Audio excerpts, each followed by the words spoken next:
In the heart of Rome, millions of people from all corners of the globe make a pilgrimage to the Vatican Museums every year.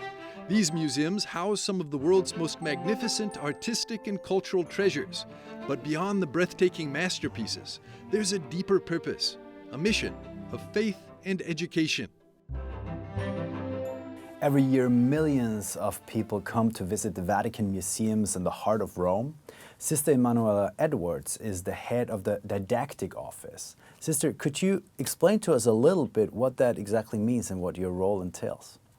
Of course, my role is about creating programs for the schools to come into the Vatican Museums in order to use the collection for the education. And so we have the possibility for school groups, university groups to come and visit the museum.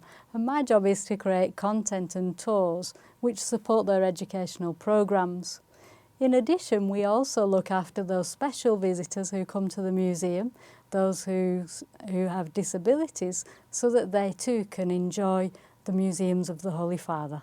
Children and art. Sometimes many might think, well, does that not also contradict each other a little bit? Is there interest on part of the young visitors of the Vatican Museums? I think the young visitors are some of the most important visitors to the museum, and indeed they teach us so much, because they really test the ability of the guide to make these wonderful masterpieces accessible to them, because art attracts everyone. There's no age limit on a great masterpiece, but we have to deliver it in such a way that the young people are interested and are able to engage with the story.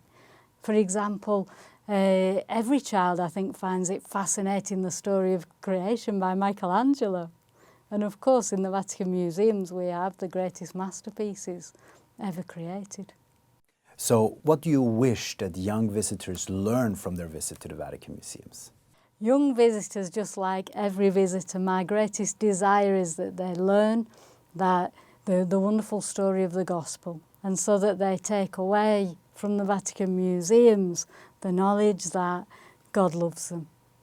God loves them. You can see that in the art. So what role does art play also when we talk about evangelization, when we talk about teaching about the Gospel?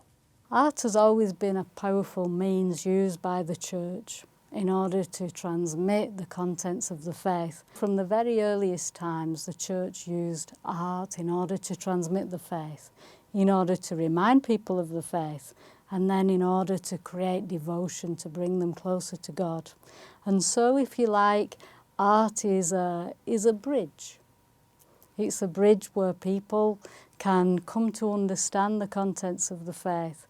Pope Benedict, in the opening to the compendium, said that pictures transmit far more than what can be said with words.